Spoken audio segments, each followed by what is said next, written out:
अस्सलामुअलैकुम व्यूअर्स, कैसे हैं? उम्मीद है सब ठीक होंगे। मेरा नाम है इस्माइल राना और आप देख रहे हैं आपका अपना चैनल इस्माइल राना नोट्स। आज हम एजुकेशन की जो बुक है क्रक्स ऑफ एजुकेशन, उसमें सेकंड चैप्टर है हिस्ट्री ऑफ एजुकेशन, उसको स्टार्ट करते हैं जी। फर्स्ट बुलेट्स में हमारे पास है education is derived from a Latin word educare. Educare कह देते हैं, एजुसेयर कह देते हैं, लेकिन ज़्यादा ऑथेंटिक वर्ड जो है एजुकेयर ही कहते हैं इसको जी। इसमें दो चीज़ें इंपॉर्टेंट हैं। एक तो ये कि एजुकेशन वर्ड जो है वो लैटिन लैंग्वेज से ड्राइव्ड है, और दूसरा ये किस लफ्ज़ से है? एजुकेयर से। एजुकेयर मीन्स है टू लीड, मतलब लेकर चलना। और थर्ड हमारे पास है change in behaviour and attitude in human being.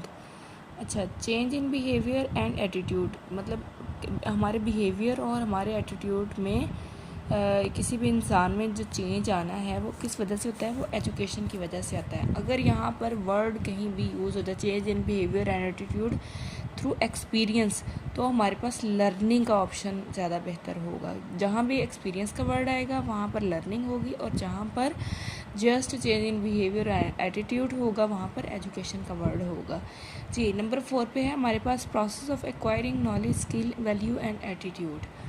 Process of acquiring knowledge को एक्वायर करने का, स्किल को एक्वायर करने का, वैल्यू को और एटीट्यूड को, ये चार चीज़ों को एक्वायर करने का जो प्रोसेस है उसको एजुकेशन कहते हैं। नंबर 5 पे है to enable a human to read and write is called. वो इंसान जो लिख भी सकता हो और पढ़ भी सकता हो उसको क्या कहते हैं? लिटरेट कहते हैं, और इसको लिटरेसी कहते हैं जी। उसके बाद है नंबर 6 पे perfect code of life for human, Quran and सुन्ना। इसलिए हमारा मज़हब इस्लाम है, तो जो परफेक्ट कोड है ज़िंदगी गुजारने के लिए इस्लाम में तो वो कुरान और सुन्ना है। उसके बाद है नंबर 7 पर Islamic education system prefer the aspect of life moral aspects. जो इस्लामिक एजुकेशन सिस्टम है वो ज़िंदगी की वो एस्पेक्ट्स को प्रेफर करता है जो कि अखलाकियात पर मबनी हों, मतलब मॉरल एस्पेक्ट्स। उसके बाद है number 8 book Hujjatul Baligha was written by, ये शाह वलीउल्लाह ने लिखी थी। और अभी ये तीन जो हैं 8, 9, 10 ये आपस में इंटरलिंक्ड हैं, जो नट शेल्स हैं, बुलेट्स हैं। तो नंबर 9 पे है हमारे पास Shah Waliullah was greatly influenced by mysticism by Ibn Rushd. अच्छा, जो शाह वलीउल्लाह ने किताब लिखी है हज्जतुल बालिगा, यहाँ हमें 8 जो बुलेट है उसमें ये क्लियर हो गया। अब शाह वलीउल्लाह जो थे वो तसव्वुफ़ के बारे में किसको पसंद करते थे? वो इब्ने रुश्द को पसंद करते थे। वो उनकी बातों से उनकी बातों को फॉलो करते थे। उसके बाद है 10 नंबर पर इब्ने Rushd was greatly influenced bye इब्ने बाजा। यहाँ पे ये जो इब्ने बाजा लिखा हुआ है ये बाजा नहीं है, ये माजा है। ये आप इसकी करेक्शन कर लें। अब ये आपस में तीनों किस तरह इंटरलिंक्ड है? इब्ने माजा जो हैं उनसे इन्फ्लुएंस थे इब्ने रुश्द। इब्ने रुश्द से कौन इन्फ्लुएंस था? शाह वलीउल्लाह। और शाह वलीउल्लाह ने कौन सी किताब लिखी? हज्जतुल बालिगा। आई होप आपको समझ आ गई होगी। उसके बाद है 11 नंबर पर certificate use to teach in specific area of expertise in history. मतलब पास्ट में जब कोई बंदा किसी स्पेशल एरिया में कोई फील्ड में एक्सपर्ट होता था तो उसको एक सर्टिफिकेट दिया जाता था जिसको इजाज़ा कहा जाता है। उसके बाद है 12 पे in early stage of Islam teaching classified in two categories 2। इसका आंसर है 2।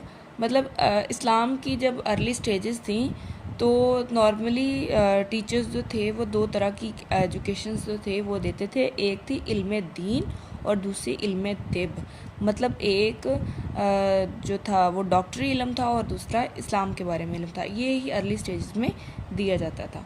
उसके बाद है 13 पे good relationship help to control the anger. अच्छा किसी के साथ अच्छा रिलेशनशिप हो तो वो इस चीज़ को कंट्रोल करता है, किसी के गुस्से को कंट्रोल करने में यूज़ होता है। उसके बाद है 14 पे language, arts, rituals law and parts of a culture.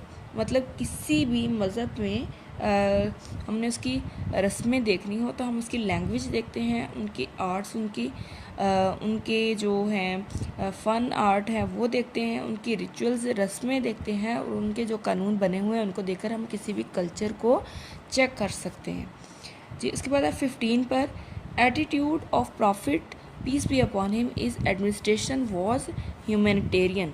मतलब कि हज़रत मोहम्मद सल्लल्लाहु अलैहि वसल्लम का जो एडमिनिस्ट्रेशन बिहेवियर था वो कौन सा था, वो इंसानियत पर था, ह्यूमैनिटेरियनज़म जी। उसके बाद है 16 पे, core curriculum for early Muslim was Quran.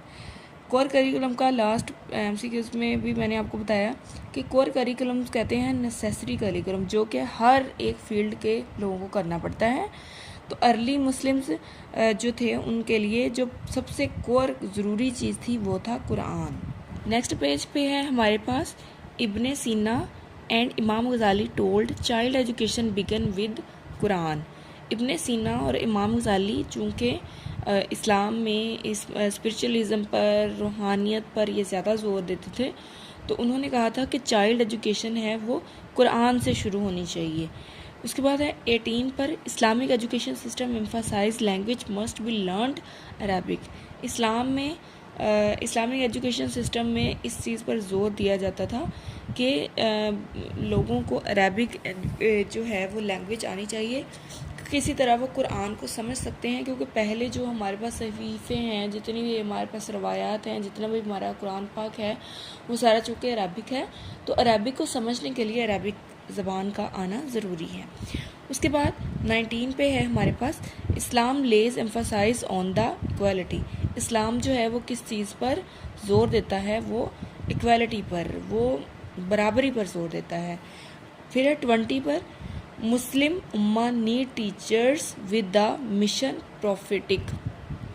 जो उम्मत मुस्लिमा है वो उनको ज़रूरत है कि वो टीचर्स जो हैं वो इस मिशन के साथ बच्चों को पढ़ाएं, पैगम्बराना, कि मतलब वो, क्योंकि पैगम्बरों का मज़हब जो था वो टीचिंग था, लिहाजा वो इसी को लेकर आगे चलें, इसी मिशन को अपने सामने रखते हुए पढ़ाएं। उसके बाद है 21, no educational system can be better than equality of its teachers. ठीक है, ये इसका मतलब है कि कोई भी एजुकेशन सिस्टम उस वक्त तक बेहतर नहीं हो सकता जब तक टीचर्स की क्वालिटी को बेहतर नहीं किया जा सकता।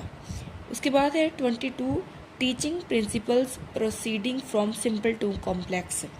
जो हम दो डिडक्टिव और इंडक्टिव दो टीचिंग स्टाइल्स हैं, उनमें जो सबसे अच्छा है जिसको हम सिंपल टू कॉम्प्लेक्स कहते हैं, जो इंडक्टिव है, इंडक्टिव को हम सिंपल टू कॉम्प्लेक्स कहते हैं।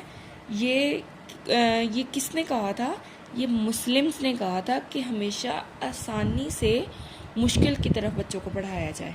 मतलब पहले आसान चीज़ें पढ़ाई जाएं, फिर आहिस्ता आहिस्ता लेवल के हिसाब से उनको आगे की तरफ लेके जाया जाए। उसके बाद है 23, Muslim caliph who presented open door policy, हज़रत अली रज़ी अल्लाह ताला अन्हु। अच्छा, इस 23 जो है हमारे पास नटशेल, इसमें ओपन डोर पॉलिसी जो है वो हज़रत अली के नाम के साथ जुड़ी हुई है। ओपन डोर पॉलिसी जो मुझे नॉलेज है उसमें ये था कि जब मस्जिद नबी बनाई थी तो उस मस्जिद के इर्द गिर्द पैगम्बरों ने, नबियों ने, सहाबा किराम ने अपने अपने घर बनाना शुरू कर दिए थे। तो अल्लाह ताला की तरफ से एक नबी करीम सल्लल्लाहु अलैहि वसल्लम का ऑर्डर आया था कि तमाम जो डोर्स हैं मस्जिद नबी की तरफ आने वाले वो बंद कर दिए जाएं, सवाए हज़रत अली का जो घर है उनके अलावा। तो मुझे तो सबसे नियरेस्ट यही लगा, क्योंकि ये एजुकेशन से रिलेटेड भी क्वेश्चन है और ये MCQs हैं, वो PPSC में जनरल नॉलेज का भी एक क्वेश्चन है, ये भी मेरी नज़र से गुजरा हुआ है। तो ओपन डोर पॉलिसी मेरे नॉलेज के मुताबिक जो है वो हज़रत अली जो है वो इसी वाक़े से लिंक करते हुए उनके साथ जोड़ा गया है। बाकी अगर आपके पास इससे अथेंटिक कोई बात हो तो प्लीज़ शेयर करिएगा जी। उसके बाद है 24, Hindus called Allama Iqbal on demand of separate country. हिंदुओं का कहना था कि अल्लामा इकबाल जो सेपरेट कंट्री के लिए डिमांड कर रहे हैं वो कौन है? वो एक इमेजिनेटिव ड्रीमर हैं, वो एक ख़याली ख्वाब पर होने वाले आदमी हैं, वो एक ख्यालों में रहने वाले इंसान हैं। वो मजाक उड़ते थे ना अपनी तरफ से कि ये सेपरेट कंट्री की डिमांड कर रहा है, ये इमेजिन, ये ख्यालों में रहने वाला इंसान है, ये ड्रीमर है, ये मतलब ख्वाबों में रहने वाला इंसान है, मतलब ऐसे हकीकत में नहीं हो सकता। उसके बाद है 25 पर nationalist Muslims who supported Congress. अच्छा, अब नेशनलिस्ट थे वो मुसलमान थे और वो कौमी थे, लेकिन वो सपोर्ट कांग्रेस को कर रहे थे। कांग्रेस को वो हिंदुओं की जमात थी। वो दो लोग थे, हुसैन अहमद और 26 नटशेल है उसमें डॉक्टर जाकिर हुसैन। ये दोनों जो थे, हुसैन अहमद और डॉक्टर जाकिर हुसैन, ये दोनों थे मुसलमान, लेकिन ये कांग्रेस को सपोर्ट करते थे। उसके बाद है 27, value in Islamic education system are rooted in religious. किसी भी मज़हब की किसी भी इस्लामिक एजुकेशन सिस्टम की जो जड़ें होती हैं उसके मज़हब से जुड़ी होती हैं जी। उसके बाद है 28, most authentic essential curriculum Islam is Quran and सुन्ना। ऑब्वियसली ऑथेंटिक, सबसे ज़्यादा अच्छा ऑथेंटिक जो है और ज़रूरी करिकुलम सिस्टम इस्लाम में कुरान और सुन्ना ही है। Education in Islam is वैल्यूफुल। इस्लाम में एजुकेशन जो है वो वैल्यूफुल है। उसके बाद है 30, मैन इज़ खलीफुल्लाह। मतलब कि इंसान जो है खलीफुल्लाह है, वो कहाँ कहा गया है? वो इस्लाम में इंसान को ये शरफ़ हासिल है। उसके बाद है 31, superiority of a man is Islam is based on is her and his. मतलब कि बढ़ाई जो है किसी भी इंसान की, वो इस्लाम में उसके पाइटी मतलब तकवा की बेस पर है। उसके बाद है 32, लास्ट वन है हमारे पास, reason to claim separate homeland by Muslim in India religious. मतलब वो कौन सी वजह थी जिसकी बेस पर जो मुसलमान थे उन्होंने इंडिया में अपना सेपरेट होमलैंड, अपना सेपरेट मुल्क बनाने की तरफ राग़ब किया? वो कौन सी रीज़न थी? वो था रिलीजियस, वो था मज़हब।